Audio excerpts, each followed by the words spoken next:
বিসমিল্লাহির রহমানির রহিম। প্রিয় দেশবাসী, আসসালামু আলাইকুম, আদাব, শুভেচ্ছা। আজ ইতিহাসের এক গুরুত্বপূর্ণ সন্ধিক্ষণে আপনাদের সামনে উপস্থিত হয়েছি। এই 2 দিন পরে আমাদের জাতীয় নির্বাচন। আপনারা সবাই জানেন, গত 3টে নির্বাচন ছিল সাজানো প্রহসনের নির্বাচন, যেখানে আমরা কেউই আমাদের অধিকার, মূল্যবান ভোটের অধিকার প্রয়োগ করতে পারিনি। একটি ফ্যাসিবাদী শাসনের দীর্ঘ অন্ধকার অধ্যায়ের পর আজ আমরা এক নতুন ভোরের মুখোমুখি দাঁড়িয়েছি। বাংলাদেশের মানুষ সত্যিকার অর্থে আবার ভোট দেওয়ার, নিজেদের ভবিষ্যৎ নির্ধারণ করার সুযোগ পাচ্ছে। এই সুযোগ আমাদের সবার জন্য এক বিশাল প্রত্যাশার দ্বার খুলে দিয়েছে। প্রিয় দেশবাসী, আমরা 1947-এর আজাদী আন্দোলন এবং 1971-এর মুক্তিযুদ্ধের ধারাবাহিকতায় একটি সমৃদ্ধ ও স্বনির্ভর বাংলাদেশের স্বপ্ন দেখেছিলাম। সেই স্বপ্ন ছিল মর্যাদার, সেই স্বপ্ন ছিল ন্যায়ভিত্তিক রাষ্ট্রের। স্বাধীনতার 54 বছর পেরিয়ে গেলেও আমরা আজও রাষ্ট্র হিসেবে নিজের পায়ে দাঁড়াতে পারিনি। সত্যিকার আজাদির দাবিতে গত 5 দশক ধরে আমাদের বারবার লড়াই করতে হয়েছে। ক্ষমতাকে কেন্দ্র করে গড়ে ওঠা রাজনীতি আমাদের পথ রুদ্ধ করেছে। দমন পীড়নের রাজনীতি নাগরিক কণ্ঠ স্তব্ধ করেছে। মতাদর্শিক বিভাজনের রাজনীতি সমাজকে খণ্ডিত করেছে। দুর্নীতি ও দখলবাজির রাজনীতি রাষ্ট্রকে ভিতর থেকে ক্ষয় করে দিয়েছে। এই বিভাজন আর পুরনো রাজনৈতিক সংস্কৃতির সুযোগ নিয়ে বিভিন্ন রাষ্ট্র ও গোষ্ঠী বারবার আমাদের উপর প্রভাব বিস্তার করার চেষ্টা করেছে। পরাধীনতার শিকল নতুন নামে ফিরে এসেছে। কথা বলার অধিকার সংকুচিত হয়েছে। মত প্রকাশের অধিকার প্রশ্নবিদ্ধ হয়েছে। রাজনীতি করার অধিকার নিয়ন্ত্রিত হয়েছে। এই পরাধীনতার পরিণতি ভোগ করেছে দেশের প্রতিটি মানুষ। ক্ষতিগ্রস্ত হয়েছে 18 কোটি নাগরিকের জীবন, মর্যাদা এবং ভবিষ্যৎ। এভাবে আর কত চলতে পারে বলেন? কিন্তু আর বিভাজন নয়, পুরানো রাজনৈতিক সংস্কৃতির পুনরাবৃত্তি আর নয়। আজ আমাদের সুযোগ এসেছে পরিবর্তনের। এখন সময় এসেছে অতীতের ব্যর্থ রাজনীতিকে পেছনে ফেলে একটি নতুন বাংলাদেশ গড়ার। দিন বদলের শুরু হোক এখান থেকেই। প্রিয় দেশবাসী, 2024 সালের জুলাই গণ অভ্যুত্থানে তরুণ, যুবক ও প্রবীণরা এক কাতারে দাঁড়িয়েছিল আজাদির লড়াইয়ে। স্বৈরাচারের পতন ঘটাতে এবং ইনকিলাবকে নতুন করে জাগিয়ে তুলতে 1400 মানুষ জীবন উৎসর্গ করেছিল। সত্যিকার আজাদির দাবিতে 50,000-এর বেশি মানুষ আহত হয়েছিল। কোটি কোটি মানুষ রাজপথে নেমে এসেছিল। সেই মুহূর্তে দেশ জুড়ে একটি প্রশ্ন প্রতিধ্বনিত হয়েছিল, বিকল্প কে? উত্তর এসেছিল একসঙ্গে, আমি, তুমি, আমরা। আপনাদের সামনে সেই কাঙ্ক্ষিত বিকল্প হয়ে দাঁড়িয়েছে আজকে আমার বাংলাদেশ পার্টি, এবি পার্টি। মতবাদ, মতাদর্শ, নেতা নিয়ে দলাদলি নয়। আমাদের রাজনীতি হচ্ছে সমস্যার সমাধানের পলিসি কেন্দ্রিক রাজনীতি। এই নতুন রাজনৈতিক ধারা বাংলাদেশের আগামী দিনের পথনির্দেশ। এবি পার্টির ঈগল মার্কা নিয়ে আমরা ভোটারদের কাছে হাজির হয়েছি সেই কাঙ্ক্ষিত বিকল্প হিসেবে। আমরা দৃঢ়ভাবে বিশ্বাস করি আপনারা পরিবর্তনের পক্ষেই দাঁড়াবেন। আপনারা আর পুরনো ব্যর্থতার পুনরাবৃত্তি মেনে নেবেন না। প্রিয় দেশবাসী, স্বৈরাচারী ফ্যাসিবাদী সরকারের পতনের পর উচ্ছ্বসিত ছাত্র, শ্রমিক ও সাধারণ মানুষ রাজপথে নেমে পড়েছিল দেশ রক্ষার দায়িত্ব নিতে, আজাদি পাহারা দিতে। টানা 3 দিন, আপনাদের মনে আছে, টানা 3 দিন দেশে কোনো সরকার ছিল না। সেই শূন্যতায় দেশের নাগরিকরা হয়ে উঠেছিল সরকার। কেউ ট্রাফিক নিয়ন্ত্রণ করেছে, কেউ মসজিদ ও মন্দির পাহারা দিয়েছে। কোনো আইনশৃঙ্খলা বাহিনী মাঠে ছিল না, কিন্তু তবু কোনো বিশৃঙ্খলা হয়নি। জনগণে হয়ে উঠেছিল আজাদির প্রহরী। ডাকাত ধরা পড়েছে, অরাজকতা ঠেকানো হয়েছে। এই ঐক্য বাংলাদেশের ইতিহাসে ছিল অভূতপূর্ব। এই ঐক্যই আমাদের উদ্বুদ্ধ করেছে ঐক্যবদ্ধ বাংলাদেশ জোট গঠনে। Jamaat Islami, NCP, AB party, LDP সহ 11টি রাজনৈতিক দল নিয়ে আমরা একটা জোট গঠন করেছি। ইসলামপ্রিয় রাজনৈতিক দল, মুক্তিযুদ্ধের নেতৃত্বে গড়ে ওঠা দল এবং জুলাই গণ অভ্যুত্থানের নেতৃত্বে উঠে আসা রাজনৈতিক শক্তির সম্মেলনে এই জোট আজ একটি নতুন জাতীয় সম্ভাবনার জন্ম দিয়েছে। আমরা স্বপ্ন দেখি জুলাই পরিবর্তে এক ঐক্যবদ্ধ বাংলাদেশের, যেখানে দুর্নীতি, রাজনৈতিক প্রতিহিংসা ও সহিংসতা এবং পুরনো ধারার ব্যর্থ রাজনীতিকে আমরা বর্জন করব। আমরা প্রতিযোগিতা করব সাধারণ নাগরিকদের সমস্যা সমাধানে, নাগরিকদের ন্যায্য অধিকার নিশ্চিত করতে। প্রিয় দেশবাসী, 36 জুলাইয়ের পর বাংলাদেশের দেয়ালে দেয়ালে ছাত্র, শ্রমিক ও সাধারণ মানুষের আশা এবং দাবির প্রতিফলন স্পষ্ট হয়ে উঠেছিল। সেই দেয়ালগুলোতে কি লেখা ছিল বলেন? লেখা ছিল নতুন বাংলাদেশের ইশতেহার, বাংলাদেশ 2.0। সেই বাংলাদেশ 2.0 গড়ার অঙ্গীকার নিয়েই এবি পার্টি এগিয়ে চলেছে। 1947 ও 71-এর প্রেরণা আর জুলাই গণ অভ্যুত্থানের স্বপ্ন সামনে রেখেই আমার বাংলাদেশ পার্টি এবি পার্টির ইশতেহার প্রণীত হয়েছে। আমাদের ইশতেহারে আমরা বলেছি যে জুলাই পরবর্তী সময়ে দেয়ালে আঁকা হয়েছে, চলো সংস্কার করি, রাষ্ট্র সংস্কার লাগবে। এই গণদাবির ভিত্তিতেই জাতীয় ঐক্য কমিশন গঠিত হয়েছিল। রাজনৈতিক দলগুলোর মধ্যে দীর্ঘ আলোচনার পর সংবিধান, নির্বাচন ব্যবস্থা, জনপ্রশাসন, বিচার বিভাগ, পুলিশ এবং দুর্নীতি দমন কমিশন সংস্কার সংক্রান্ত 84টি সুপারিশ সম্বলিত জুলাই সনদে স্বাক্ষর হয়। এই সংস্কার সমূহ বাস্তবায়নে আমরা অঙ্গীকারাবদ্ধ। আমরা মনে করি সংবিধান সংস্কার ছাড়া বাংলাদেশ সামনে এগোতে পারবে না। নির্বাচন ব্যবস্থা সংস্কার ছাড়া গণতন্ত্র টেকসই হবে না। বিচার বিভাগ, জনপ্রশাসন এবং পুলিশের জবাবদিহিতা প্রতিষ্ঠা না হলে রাষ্ট্রের ভিত শক্ত হবে না। এবি পার্টির অবস্থান একেবারেই পরিষ্কার। আমরা গণভোটে হ্যাঁ এর পক্ষে, আমরা কখনোই এর বিপক্ষে যাব না। গণভোটকে উপেক্ষা করে উচ্চকক্ষ গঠনের পথে হাঁটলে ক্ষমতার ভারসাম্য প্রতিষ্ঠিত হবে না, জবাবদিহিও নিশ্চিত হবে না। এমন ব্যবস্থা শেষ পর্যন্ত রাজনৈতিক পুনর্বাসনের কেন্দ্রে পরিণত হবে। গণভোটের রায়ের ভিত্তিতেই আমরা ভোটের অনুপাত অনুসারে উচ্চকক্ষ গঠনের পক্ষে। এমন একটি উচ্চকক্ষ যেখানে দেশের সব রাজনৈতিক শক্তির প্রতিনিধিত্ব থাকবে এবং রাষ্ট্র পরিচালনায় ভারসাম্য ও গণতান্ত্রিক নিয়ন্ত্রণ নিশ্চিত হবে।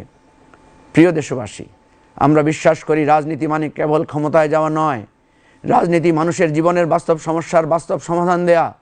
গত কয়েক দশকে বাংলাদেশ উন্নয়নের নামে বহু অবকাঠামো দেখেছে, কিন্তু ন্যায়, মানবিকতা, জবাবদিহি এবং টেকসই ভবিষ্যতের প্রশ্নে দেশ আজও গভীর সংকটে রয়েছে।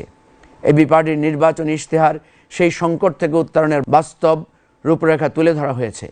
এবি পার্টির ইশতেহারে শিক্ষা, স্বাস্থ্য, বাসস্থান, কর্মসংস্থান, যোগাযোগ ব্যবস্থা, পরিবেশ, নারী নিরাপত্তা, প্রতিরক্ষা ও পররাষ্ট্রনীতিতে আমাদের সুস্পষ্ট প্রতিশ্রুতি রয়েছে। এবি পার্টি বিশ্বাস করে রাষ্ট্র তখনই শক্তিশালী হয় যখন নাগরিক নিরাপদ থাকে, মত প্রকাশ স্বাধীন থাকে এবং উন্নয়ন হয় মানুষের জন্য।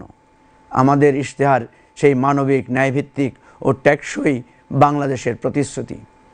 আজ আমরা একটি নতুন প্রজন্মের সামনে দাঁড়িয়ে আছি, যারা প্রশ্ন করে, যারা আর মুখ বন্ধ করতে রাজি নয়, যারা বলে বেকারত্ব ভাতা নয়, চাকরি চাই নাগরিক অধিকার হিসেবে, শিক্ষা চাই পরীক্ষার খাতায় নয়, জীবনের কাজে লাগার মতো করে, চিকিৎসা চাই দয়ার উপর নির্ভর করে নয়, আমার প্রাপ্য অধিকার হিসেবে, পরিষ্কার পরিবেশ চাই যেখানে আমরা নিরাপদভাবে বাঁচতে পারি, উন্নত পরিবহন চাই যে পরিবহন স্বাচ্ছন্দ্যময় এবং সময় বাঁচায়, নারী সুরক্ষা চাই যেখানে নারী তার স্বাধীনতা ও নিরাপত্তা নিয়ে ভয়ে বসে থাকবে না, শক্তিশালী প্রতিরক্ষা চাই যা দেশের সীমানা রক্ষা করে এবং শান্তি নিশ্চিত করে, ন্যায়সঙ্গত স্বাধীন বিদেশ নীতি চাই যা আমাদের সম্মান রক্ষা করে এবং বৈশ্বিক সম্পর্ককে শক্তিশালী করে।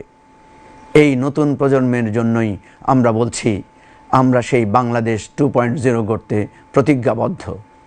বাংলাদেশ 2.0 মানে এমন একটি রাষ্ট্র যেখানে রাষ্ট্র মানুষকে ভয় দেখাবে না, রাষ্ট্র মানুষকে সুরক্ষা দেবে, যেখানে পুলিশ রাজনৈতিক হাতিয়ার হবে না, বিচার বিভাগ হবে স্বাধীন, নির্বাচন হবে সত্যিকার অর্থে প্রতিযোগিতামূলক, রাজনীতি হবে মানুষের সমস্যা সমাধানের হাতিয়ার, ক্ষমতা হবে জবাবদিহির অধীন। এই নির্বাচন তাই পরিবর্তনের নির্বাচন, আর সেই পরিবর্তনের চাবিকাঠি আপনাদের হাতে, আপনার হাতে। প্রিয় দেশবাসী, এবি পার্টির ইশতেহারে আমরা বাংলাদেশ 2.0 গড়ার একটি বাস্তব রোডম্যাপ তুলে ধরেছি। এবি পার্টির ইশতেহারে গুরুত্বপূর্ণ 9টি খাতে 68টি প্রতিশ্রুতি তুলে ধরা হয়েছে। আমরা মুখস্থ নির্ভর শিক্ষা বাদ দিয়ে সমস্যা সমাধান ও বিশ্লেষণধর্মী শিক্ষা ব্যবস্থা চালুর অঙ্গীকার করেছি। পাঠ্যক্রমে ডিজিটাল দক্ষতা ও নৈতিকতাকে প্রাধান্য দেওয়া হয়েছে। শিক্ষকদের মর্যাদা ও বেতন বৃদ্ধি করা হবে। অভিভাবকদের জন্য সন্তানদের স্কুল কার্যক্রম পর্যবেক্ষণে অভিভাবক সংযুক্তি অ্যাপ চালু করা হবে। এই বিশেষ অ্যাপের মাধ্যমে অভিভাবকরা সাপ্তাহিক পাঠ পরিকল্পনা, শ্রেণীকক্ষ কার্যক্রম, বিদ্যালয়ের নোটিশ এবং শিশুদের অংশগ্রহণমূলক কার্যক্রমের ছবি ও ভিডিও নিয়মিত দেখতে পারবেন। এতে শিক্ষক অভিভাবক যোগাযোগ স্বচ্ছ ও কার্যকর হবে এবং শিশুর শেখার অগ্রগতি ঘরে বসেই পর্যবেক্ষণ করা যাবে। এছাড়া শিক্ষার্থীদের নিরাপত্তার জন্য ট্র্যাকিং সুবিধা সহ স্কুল বাস সার্ভিস চালুর কথা বলা হয়েছে। শিশুদের নিরাপত্তা নিশ্চিত করতে আমরা স্কুল ক্লাস্টার ভিত্তিক বিশেষায়িত স্কুল বাস সার্ভিস চালু করব। আধুনিক সুবিধা সম্পন্ন ও নিরাপদ এই বাসগুলোতে থাকবে লাইভ ট্র্যাকিং সুবিধা, যাতে অভিভাবকরা বাসের অবস্থান জানতে পারেন। বাংলাদেশের স্বাস্থ্য ব্যবস্থা এখনও ভীষণ রকম অপর্যাপ্ত, বিশেষ করে গ্রামাঞ্চলের মানুষ এবং স্বল্প আয়ের মানুষের জন্য এটা খুবই কষ্টকর। দেশের কোটি কোটি মানুষের জন্য চিকিৎসা সেবা এখনও সাশ্রয়ী বা নির্ভরযোগ্য নয়। বাংলাদেশের মানুষ দক্ষিণ এশিয়ার সবচাইতে বেশি ক্ষতিগ্রস্ত এবং কষ্টকর এই চিকিৎসা ব্যবস্থা নিয়ে চলছে। 63% বেশি মানুষ এই কষ্টকর চিকিৎসা ব্যবস্থার শিকার। এই খরচ প্রতি বছর বহু পরিবারকে আরও দারিদ্র্যের দিকে ঠেলে দেয়। আমরা আমাদের ইশতেহারে বলেছি, জাতীয় স্বাস্থ্য বীমা চালুর মাধ্যমে প্রতিটি নাগরিককে হেলথ আইডি কার্ড দেওয়া হবে, যেখানে দরিদ্র 40% মানুষের বেশিরভাগ প্রিমিয়াম সরকার দেবে। 2035 সালের মধ্যে প্রতিটি ইউনিয়নে প্রাথমিক স্বাস্থ্যকেন্দ্র স্থাপন এবং বিভাগীয় পর্যায়ে বিশেষায়িত হাসপাতাল, আইসিইউ, ক্যান্সার ইউনিট গড়া হবে। চিকিৎসায় অবহেলা রোধে হেলথ অম্বাডসম্যান ও বিশেষ ট্রাইব্যুনাল গঠন করা হবে। সব সরকারি ও বেসরকারি হাসপাতালকে জাতীয় স্বাস্থ্য তথ্য গ্রিডে সংযুক্ত করা হবে। স্বাস্থ্য নথি, প্রেসক্রিপশন, রেফারাল এবং বিমা দাবি ডিজিটাল, নিরাপদ ও বহনযোগ্য থাকবে। মোবাইল হেলথ অ্যাপের মাধ্যমে রোগীরা প্রেসক্রিপশন দেখতে, অ্যাপয়েন্টমেন্ট নির্ধারণ করতে এবং টেলিমেডিসিন সেবা নিতে পারবেন। মহামারী, বন্যা ও ভূমিকম্পের মতো পরিস্থিতিতে সাড়া দেওয়ার জন্য একটি বিশেষ জাতীয় নিরাপত্তা টাস্কফোর্স গঠন করা হবে। দুর্গম ও জলবেষ্টিত অঞ্চলের স্বাস্থ্যসেবা নিশ্চিতে স্থানীয় নকশায় আধুনিক নৌ অ্যাম্বুলেন্স ও ভাসমান ফার্মেসি চালু করা হবে। যোগাযোগ ব্যবস্থাকে আরও ঢেলে সাজাতে চাই আমরা। বাস সিন্ডিকেট ভেঙে দিয়ে আধুনিক green and red bus service এবং বাস ও মেট্রো রেলের জন্য সমন্বিত ডিজিটাল পেমেন্ট সিস্টেম চালু করা হবে। সড়ক দুর্ঘটনা রোধে স্মার্ট মোটরওয়ে এবং ঢাকা-চট্টগ্রাম রুটে উচ্চগতির ট্রেন চালুর পরিকল্পনা রয়েছে আমাদের। নদীপথ সচল করতে ব্যাপক ড্রেজিং কার্যক্রম পরিচালনা করা হবে। সরকারি খাস জমিতে বেসরকারি ডেভেলপারদের সহায়তায় সামাজিক আবাসন প্রকল্প গ্রহণ করা হবে। এখানে সরকার জমি সরবরাহ করবে আর ডেভেলপাররা নির্ধারিত সাশ্রয়ী মূল্যে মধ্যবিত্তের জন্য ফ্ল্যাট নির্মাণ করবে। মধ্যবিত্ত ও তরুণ পেশাজীবীদের জন্য বাসা ভাড়ায় মালিকানা, যেখানে ওনারশিপ সিস্টেমে, শেয়ারিং সিস্টেমে একটা ফ্ল্যাট সে কিনতে পারবে, যেখানে মাসিক ভাড়ার একটি অংশ ফ্ল্যাটের কিস্তি হিসেবে গণ্য হবে এবং নির্দিষ্ট সময় পর তারা ফ্ল্যাটের মালিকানা পাবেন। আবাসিক এলাকা থেকে রাসায়নিক গুদাম অপসারণ এবং বিল্ডিং কোড কঠোরভাবে প্রয়োগ করা হবে। ডিজিটাল ল্যান্ড ইনফরমেশন সিস্টেমের মাধ্যমে ভূমি ব্যবস্থাপনায় দালালি ও দুর্নীতি নির্মূলের প্রতিশ্রুতি আমরা দিয়েছি। এছাড়াও ভূমি সংক্রান্ত মামলার পাহাড়সম জট কমাতে বিশেষ উদ্যোগ নেওয়া হবে। দীর্ঘসূত্রিতা এড়াতে প্রথাগত বিচার ব্যবস্থার পাশাপাশি বিকল্প বিরোধ নিষ্পত্তি এবং অন্যান্য দ্রুত ও কার্যকর পদ্ধতি গ্রহণে বিদ্যমান ব্যাকলগ কমিয়ে আনা হবে। বেকারত্ব সমস্যার সমাধানে জাতীয় কর্মসংস্থান মিশন গঠন করে আগামী 5 বছরে ব্যাপক কর্মসংস্থান সৃষ্টি করার পরিকল্পনা নেওয়া হবে। তরুণ উদ্যোক্তাদের জন্য ন্যাশনাল ইয়ুথ স্টার্টআপ ফান্ড গঠন করে বছরে 1 লাখ তরুণকে পুঁজি দেওয়া হবে। যেসব তরুণ সমাজ উন্নয়ন, পরিবেশ, শিক্ষা এবং প্রতিবন্ধী অধিকার নিয়ে কাজ করছেন, তাদের জন্য ইয়ুথ সোশ্যাল এন্টারপ্রাইজ গ্র্যান্ট চালু করা হবে। প্রতিটি বিভাগে জব সেন্টার প্লাস স্থাপন করা হবে। এই কেন্দ্রগুলো হবে চাকরি খোঁজা, দক্ষতা উন্নয়ন এবং ক্যারিয়ার সহায়তার একক সেবা কেন্দ্র। সরকারি নিয়োগের জন্য স্বচ্ছ ডিজিটাল পোর্টাল তৈরি করা হবে। বন, জলাভূমি ও খাল রক্ষায় ইকোলজিক্যাল জোনিং করা হবে। দখল হওয়া খেলার মাঠ উদ্ধার এবং পথচারী সাইক্লিস্টদের জন্য গ্রিন করিডোর তৈরি করা হবে। বর্জ্য ব্যবস্থাপনায় আধুনিক পদ্ধতি চালু করা হবে। নারীর নিরাপত্তা ও সুরক্ষায় পাবলিক ট্রান্সপোর্টে সিসিটিভি এবং রাতে নারীদের জন্য সেফ স্টপ বা নিরাপদ বিরতি ব্যবস্থা করা হবে। সমান মজুরি ও 6 মাসের মাতৃত্বকালীন ছুটি নিশ্চিত করতে গঠন করা হবে একটা বিশেষ কমিটি। পারিবারিক সহিংসতা ও ধর্ষণ মামলায় দ্রুত বিচার এবং অনানুষ্ঠানিক সালিসি বিচার নিষিদ্ধ করা হবে। জাতীয় স্বার্থকে সর্বোচ্চ গুরুত্ব দিয়ে একটি মর্যাদাভিত্তিক ও স্বাধীন পররাষ্ট্রনীতি অনুসরণ করা হবে। বড় শক্তিগুলো যেমন যুক্তরাষ্ট্র, ইইউ, চীন, এদের সাথে ভারসাম্যপূর্ণ সম্পর্ক রক্ষা এবং জলবায়ু পরিবর্তনজনিত ক্ষয়ক্ষতি মোকাবেলায় সক্রিয় ক্লাইমেট ডিপ্লোমেসি পরিচালনা করা হবে। রোহিঙ্গা সংকটের ন্যায়সঙ্গত আন্তর্জাতিক সমাধানের চেষ্টা চালানো হবে। সীমান্ত হত্যা শূন্যে নামিয়ে আনতে স্মার্ট বর্ডার ম্যানেজমেন্ট এবং 18 বছরের ঊর্ধ্বে শিক্ষার্থীদের জন্য সেনাবাহিনীর তত্ত্বাবধানে ঐচ্ছিক ন্যাশনাল সার্ভিস প্রোগ্রাম চালু করা হবে। এছাড়া গোয়েন্দা সংস্থাগুলো যেমন আমাদের NSI আছে, DGFI আছে, SB আছে, এই ধরনের সংস্থাগুলোকে সুনির্দিষ্ট আইনি কাঠামোর মধ্যে আনা হবে, যাতে তারা রাজনৈতিক নজরদারির বদলে জাতীয় নিরাপত্তায় অধিক মাত্রায় মনোনিবেশ করতে পারেন।